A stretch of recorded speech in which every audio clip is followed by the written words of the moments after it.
yes. I came here 3 months ago. Beautiful, beautiful, beautiful place to be.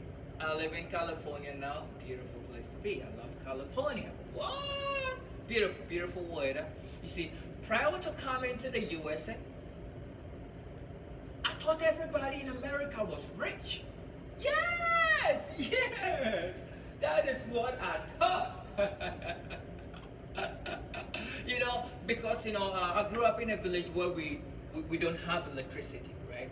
So the king of the village has a generator, and once in a month he invites all the young men in the village to come to his palace to watch television, and that's where you also get opportunity to counsel us and give us some advices and stuff like that, right? So every time we get a chance to go to the King's Palace, we're very happy because we're going to watch television, and most of it, and we're going to see, some Western movie or something from outside Africa, right? So we all started, creating or having or believing, I don't know what the right word to use, but we all started, most of us, right, including me, right, we started having this perception that everybody in the West, being in the UK or the USA or Japan or wherever, was rich, because let me give you a very good example, right? So we'll be watching a movie and they will say something like, Justin Bieber crushed his Ferrari and he gets another one. Paris Hilton crushes her Lamborghini and she gets another one. I mean, don't get me wrong, right? Now I'm here and I understand, right? I mean, not everybody in America can afford a Lamborghini or a Ferrari, right? I mean, Justin Bieber, Paris Hilton, these are big time celebrities, these are big time entertainers. They work so hard for their money, so they can afford those. That doesn't mean everybody can afford them. You know what I'm saying? Now I understand, right? But when I was down there in Africa, I couldn't really comprehend. I couldn't even imagine. I couldn't even, think about that, right? So a week ago, I was going through, one of the many African channels you have here from the cable networks, and something really struck me. Something struck me like, oh, there was this young man who was advertising, who was running a campaign, an advertisement campaign for a program where he says $1 a day can feed a child, or $1 a day can save a child in Africa. It makes sense, right? But what I have issue with is like the children which were being used for the advertisement, they look so depressed. The children look so malnourished. Like they have all these kind of flies in their face. They look very, very, very malnourished. It looks like the kid very depressed. The kids are going to die tomorrow or something. That's how it kind of looks like, right? So I was like, whoa, if I wasn't from Africa, I may have this perception, or to be easy for me to assume, that most African or almost entirely African kids are starving or something like that. I'm not trying to make a generalization over here, but the bottom line is, I just want you all to understand that not Africa, there may be some places in Africa where maybe children are starving, but it's not that bad. It's a big continent. It's not all over the place where kids are really, starving and they have, flies on their faces, right?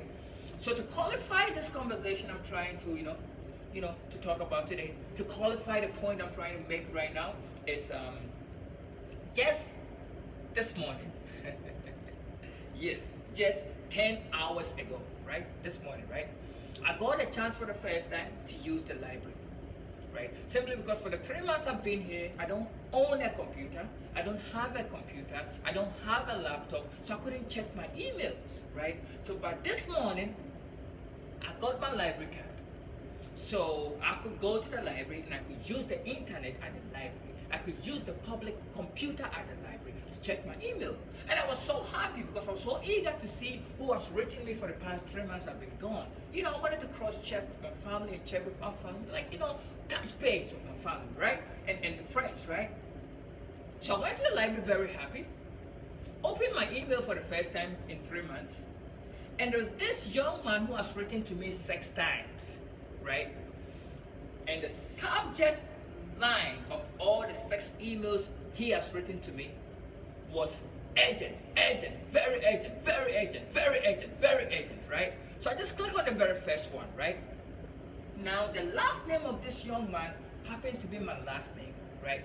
So this may be one of my distant cousins, which I might have met when I was like, like 4 years old, years ago in the village, right?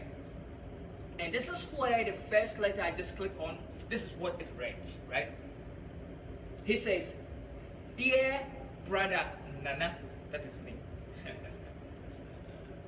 "Ever since I heard you've made it to the USA, I've been praying for you. The whole family has been praying for you. The entire village has been praying for you. But I don't understand why you are so greedy. All I've been asking you is to buy me just one Toyota Corolla. And you don't want to do that. Why are you so greedy?" So this cousin of mine is in Africa. Somewhere in the village somewhere, right? And he thought me being here for the past 3 months, I have the money to use my own money to buy him just one Toyota Corolla and ship it to him in Africa. And I've not done that. So according to him, he thinks I'm very, very bad. He thinks I'm greedy. Greedy. I can't even afford a bicycle. So you see, I'm just trying to draw a point to see how the media, sometimes the media trick us for us to think certain way, where actually in reality is not really that way. You know what I'm saying? All he's asking for is just one Toyota Corolla. Alright? Toyota Corolla. Please. He wants only one Toyota Corolla. He knows the car he wants, the brand he wants, and he just wants